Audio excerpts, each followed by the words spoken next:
Whoa, bud. So, good morning. It is a... Whoa.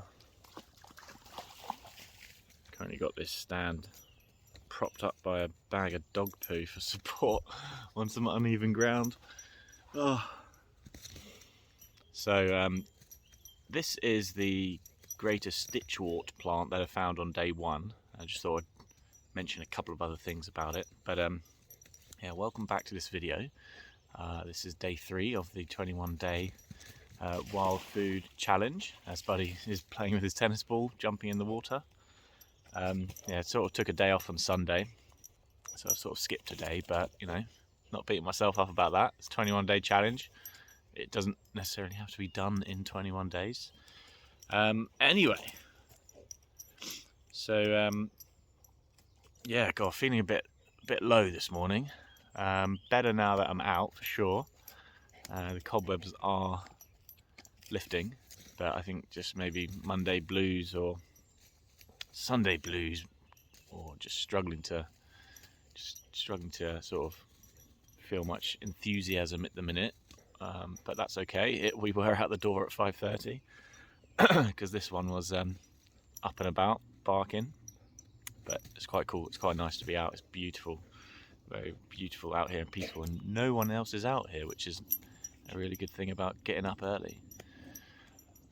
So yeah, feeling a bit low, and it's probably, you know, trying to diagnose. It's probably anxious about a few things at work, even though it's, you know, I'm able to talk them up much more than they actually are in my own head, and then feel bad about it. So feel like I'm gonna fail, feel like I'm no good, all that classic shit that spins around in your head. Anyway, today is Monday, a new day, a new opportunity to reset. So I'm feeling good about that, actually, the more that I think about it. Listened to a little bit of personal development stuff just a few minutes ago, which was cool, which was sort of, you know, just talking through a good few solid principles, like, you know, like having a goal, having an aim in life, you know, prevents you from sort of wandering around aimlessly. Having a good focusing on attention, like where is your attention going? Is it going on multimedia, streaming loads of social media channels? Is it watching hours and hours and hours of Netflix? Some Netflix is okay though. Don't beat yourself up too much. Or is it what was the other thing that was mentioned? Having a good attitude, you know. It's probably one of the biggest things that anybody has the power to do, you know. Change and direct their own attitude and their own thinking. And that's kind of what, you know, I'm on that mission as well, you know, trying to fill yourself with positive thoughts. And just on that as well, actually, a few days ago I read a quote that I first came across back when I was doing my first bit of personal development work, probably 7 years ago, or possibly even when one of the first books that I read. And it may even be in the book called Think and Grow Rich, I'm not sure, but the quote was, what you think you'll become. What you think you'll become. So, and you know, intellectually, I kind of always knew what that meant. It's like, you know, if you are constantly talking about negative self-talk and all that sort of stuff, and going around in spirals about why you will be bad at this, why you'll fail at that, why life is bad, poor me, you know, I deserve better, I'm annoyed at that person, I hate that person, I hate this job, or I hate doing this, and, you know, what's the point, whatever, all this like stuff, which, you know, many of us, and me particularly, have definitely suffered with,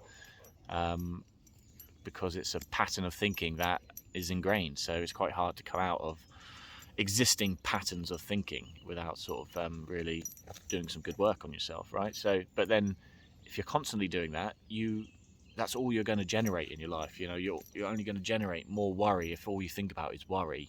You're only going to generate more hate if all you think about is hate. And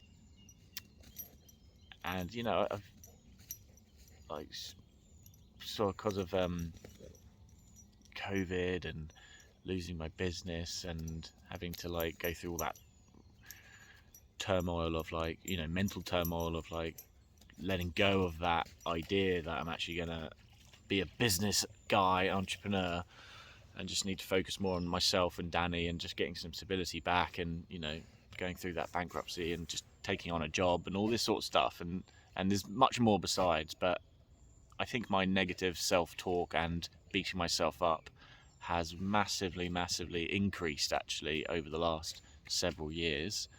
um, yeah, which is I guess normal, and probably in these times that we're in is probably more than normal, and I'm sure many people can relate. But I let go of that understanding that what you think about you will eventually become. And so it was like one of those moments where I guess it only happens when you are doing something for a long time, where you've learned something, you've forgotten something, and then you learn it again, and you know, the impact sort of hits you again a little bit like it did when you first learned it. So yeah, really grateful to have stumbled upon that quote again, and I don't even know how I stumbled upon it, but doesn't matter. So what you think you'll become.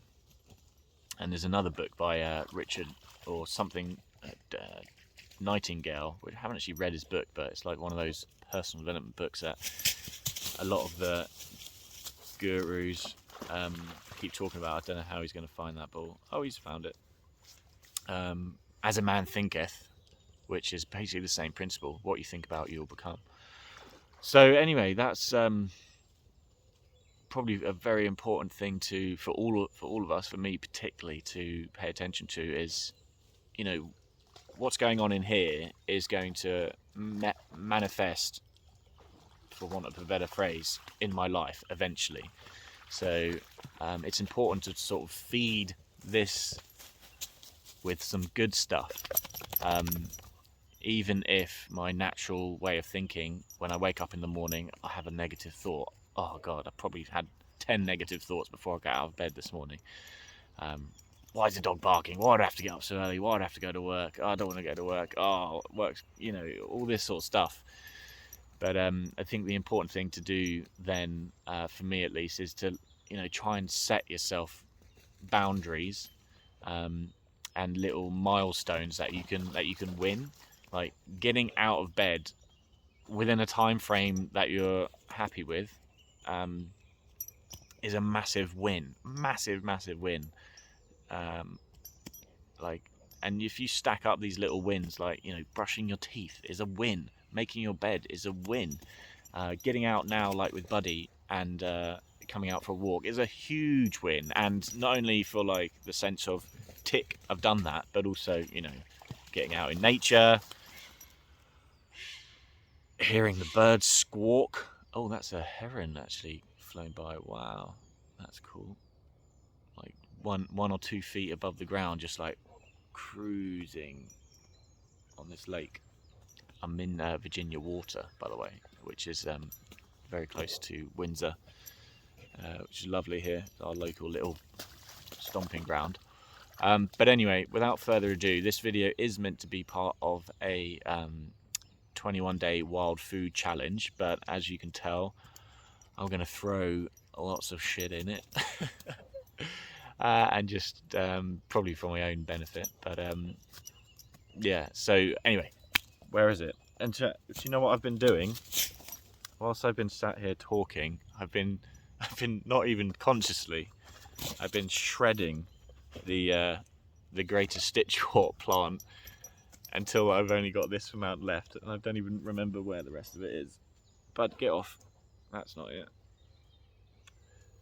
Oh, okay, well, yeah, I've been shredding all the leaves off individually.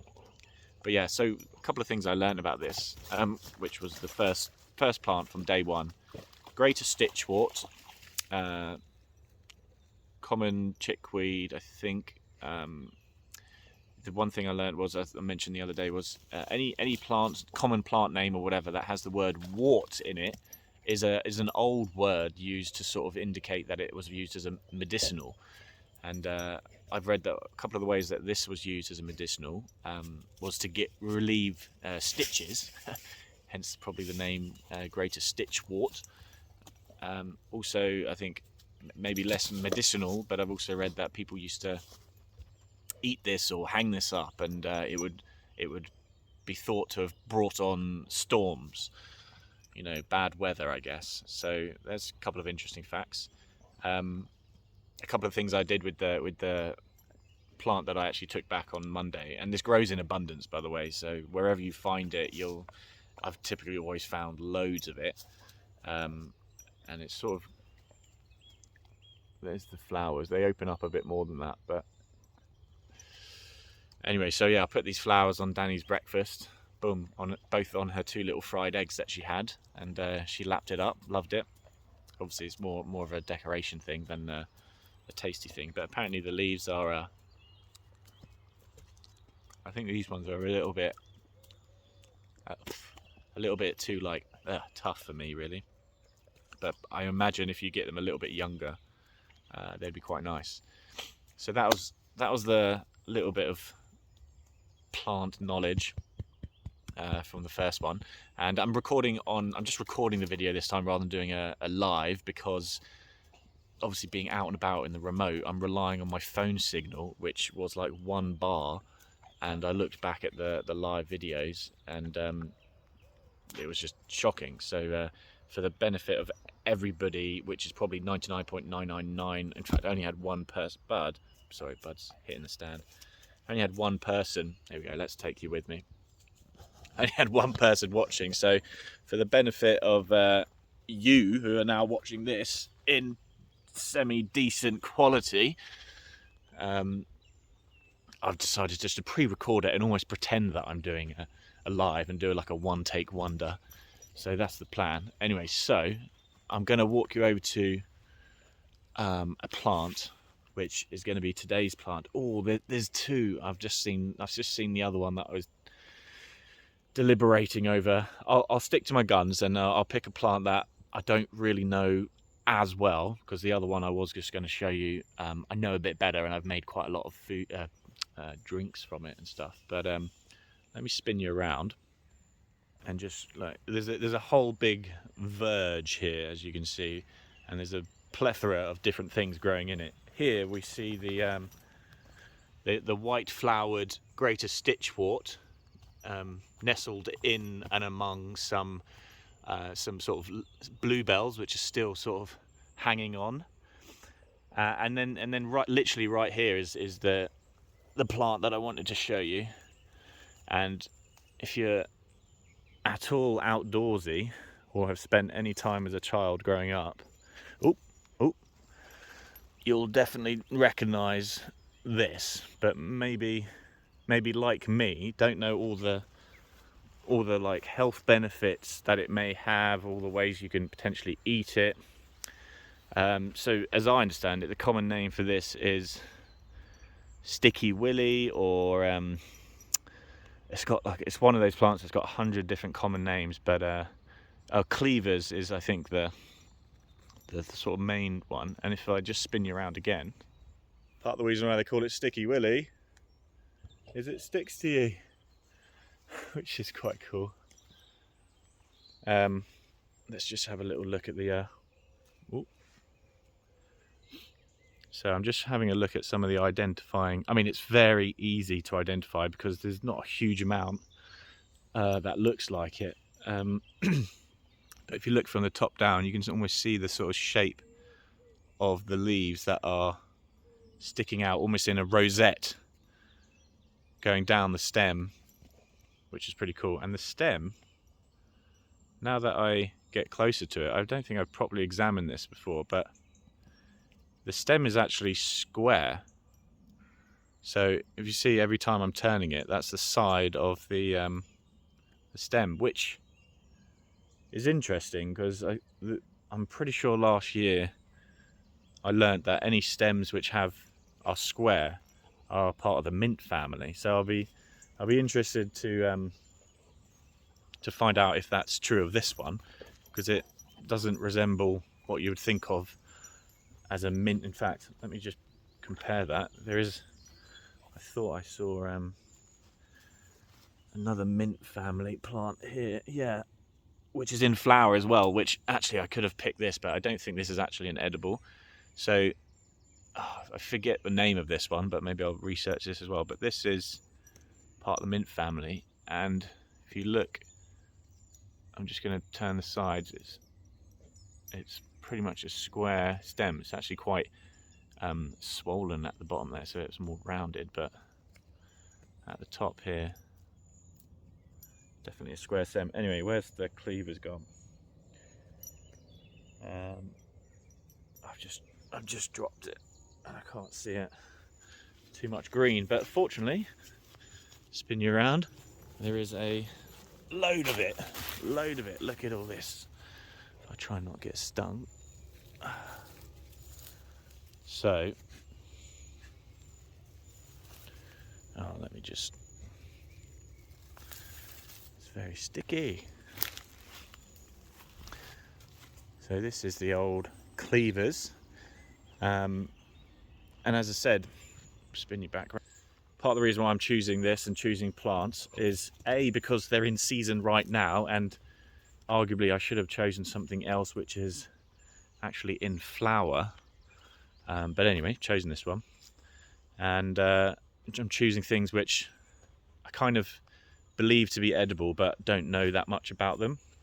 Maybe I know their common name and stuff, and then I'm going to go and try and learn a bit more about them. And that's the whole point of the challenge, right? Stick to one plant a day, 21 days, and in 21 days time, or 22 days time now, I'll have a bit more knowledge about a few more plants, and life will be that much better. And at the same time, it's a good excuse and a good reason to like ensure that I get out and about. Not that I wouldn't anyway, now I have Buddy. Like, if we don't get out and about with him, then yeah, mischief dog comes out. But yeah, it just feels so good, and already I'm starting to feel better just by walking in these woods with all this greenery around me and literally not another human in sight at the moment. All the sounds of the birds, the lake just there, which is so nice. And yeah, do you know what? I'm still a bit like body tired, but I feel good. So, Mother Nature, who knew? So basically, that's it for this video. So yeah, check in tomorrow. I'm just taking Buddy to work today, so I'm trying to, where's he gone?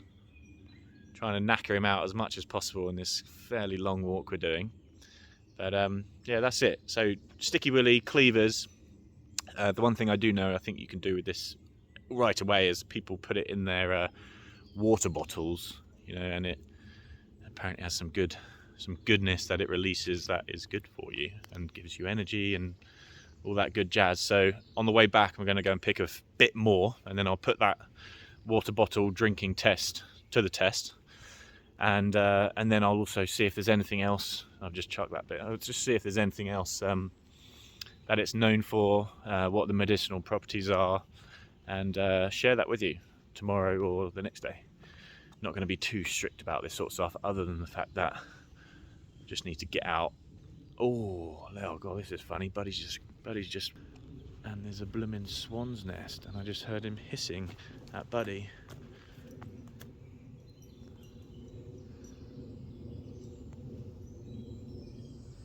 There he is, or she is. I think Buddy's left him alone. Right. And on that note, I'll see you on the next one.